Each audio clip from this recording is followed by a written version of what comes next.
Would you ever go to a live sex show? We both went to the same place at different times, and I went on a date, and there happened to be live sex.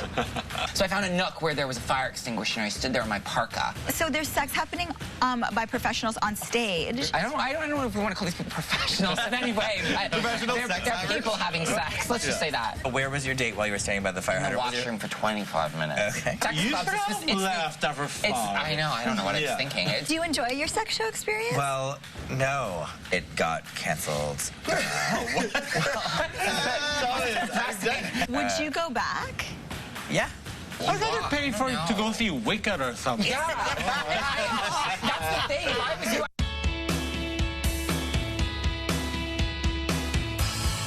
Would you date someone who you considered fat? Yes. Zach Galifianakis, I said. Is there like a fat thing? I have a fat thing too. I kind of like guys who are a bit husky. Really? I said it. Bigger guys are hot. Yeah. Like they really are. Like I don't know. They're sexy. They're sexy. I would rather not like cut my face on when sleeping on your stomach because it's so chiseled. For the record, you will never actually cut your face on a six-pack. But it's like a little hard and uncomfortable. You know, on like websites where it's like, sorry, I'm just totally referencing gay dating websites right now, but I've never been on one. I don't know what I'm referencing right now. But you know how it's like slim, like average.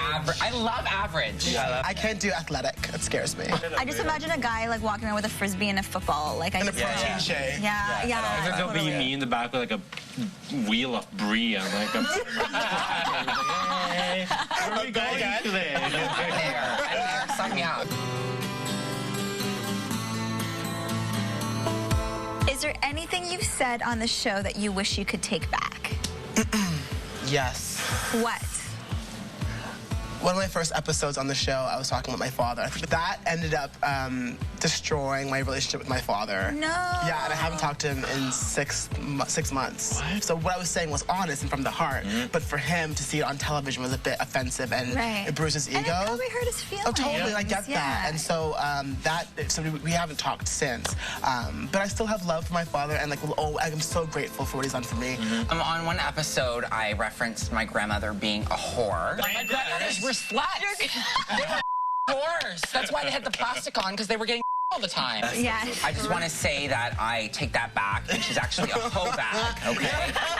I don't think I've ever said anything that I'm embarrassed of, other than like Ben and Jerry's. I love Haagen-Dazs. What was the last thing you Ben and Jerry's. I like Ben and Jerry's better. Than Haagen-Dazs? Yeah.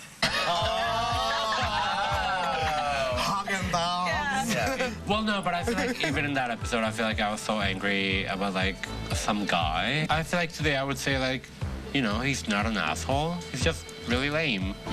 So. My name's Andrew. I really like puppies, and sometimes when candy rains, I smile really hard. Is Andrew from the show misunderstood?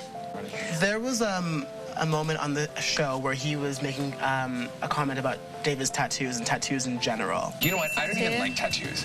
I'm sorry. Everyone just get over themselves.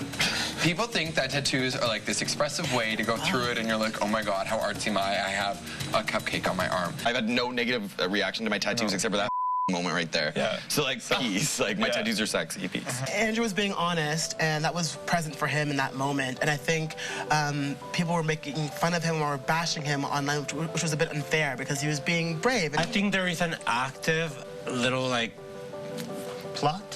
Game, plot. Intention, agenda. The enemy of this whole story. My interactions with him have been lovely, and he's very sweet. So no. Look how famous we've made him. Look at this conversation we're having. But This is that's insane. disconnect. I don't want to see him calling Philip fat. I actually sent him a message on Facebook, and was like, I hope you're okay, and because he was getting a lot of like flack online. I know that off camera he said to me that it hurts him when he gets so much bad feedback because he's just trying to be honest. Like, you're being honest with Philip by saying that the reality show you think he should be on is The Biggest Loser. You, buddy. You keep your opinions when they're disrespectful like that to your self. If the person on your right was a drink, what drink would they be? I think you're a Cosmo for sure. You're a Cosmo. A Long Island iced tea. A little bit of everything. That's everything, isn't it? It's pure booze. It gets you drunk. A bottle of Cristal. Because no, David is so you. bottle service. Juan would be a pina colada. Oh God, no. Yeah. No, that's a good one. Use it. You would. Just because I'm Latino, but that's like the tactic. No. Because you're Latino. Fat ladies get pina coladas at a cheap tacky resort in Cuba. What do you think Thomas would be? A rev. A rev?